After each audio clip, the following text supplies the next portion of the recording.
সমুদ্রের বুকে উপকূল থেকে 23 নটিক্যাল মাইল দূর পর্যন্ত আলো নিক্ষেপ করেন মারিও সান্স।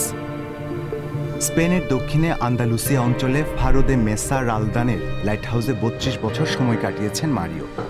আজ তিনি স্পেনের শেষ লাইটহাউস কিপারদের একজন।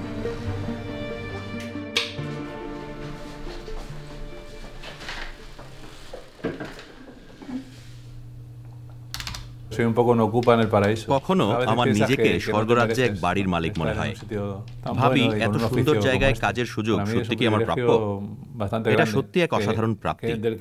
কয়েক বছর পর আমার সেই উপলব্ধি হয়েছিল। এককালে স্পেনের উপকূল জুড়ে প্রায় 500 প্রহরী লাইটহাউসে সক্রিয় ছিলেন। মারিওর অনুমান বর্তমানে বড়জোর 15 জন অবশিষ্ট রয়েছেন। প্রতিদিন তিনি 160 বছর পুরানো ভবনটির যন্ত্রপাতি রক্ষণাবেক্ষণ করেন। আগে তেল দিয়ে আলো জ্বালানো হতো, আজ বিদ্যুতেই সেই কাজ হয়।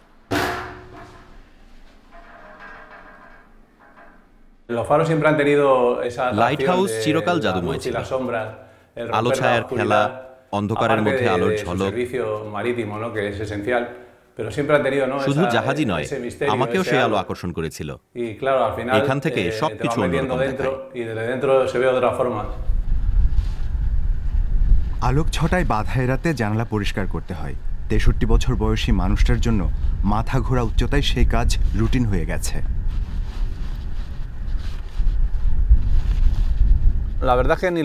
আমি সেই বিষয়ে কখনোই মাথা ঘামাইনি।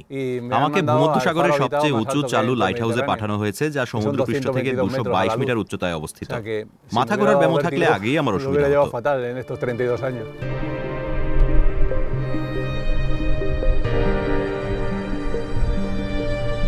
মারিও নিজের লাইট হাউস নিয়ে গর্বিত। তিনি জানেন যে পুরনো স্থাপনা আধুনিক যুগেও অপরিহার্য।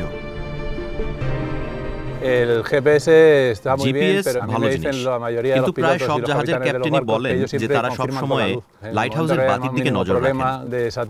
স্যাটেলাইটে গোলযোগ হতে পারে, কিন্তু লাইট হাউস সবসময় হাতের নাগালেই রয়েছে।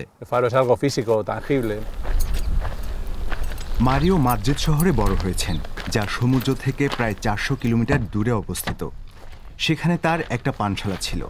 তারপর তিনি মেরিন সিগন্যাল মেকানিক হওয়ার সিদ্ধান্ত নিয়েছিলেন। জনবহুল শহর ছেড়ে দূরে চলে গিয়েছিলেন তিনি। শহর ছেড়ে বেরিয়ে এলে মানুষ টের পায় যে সে প্রকৃতির অংশ। একদিকে স্বাধীনতা সম্পর্কে সচেতনতা গড়ে ওঠে এবং মানুষ নিজের বাড়তি ক্ষমতা টের পায়। অন্যদিকে উপলব্ধি হয় যে তুমি বিশ্ব ব্রহ্মাণ্ডের ক্ষুদ্র এক কণার মতো। স্পেনের সবচেয়ে নতুন ও আধুনিক লাইট হাউস ফারো দে মুখাখারো তার দায়িত্বের মধ্যে পড়ে। সেখানে কোনো মানুষ থাকে না, সবকিছু রিমোট কন্ট্রোলে চলে। ভবিষ্যতে এমনটাই ঘটবে। সপ্তাহে একদিন মারিও সেখানে ঢুঁ মারেন। আমার লাইট হাউস 160 বছরের পুরনো, আর এটার বয়স সবে 3।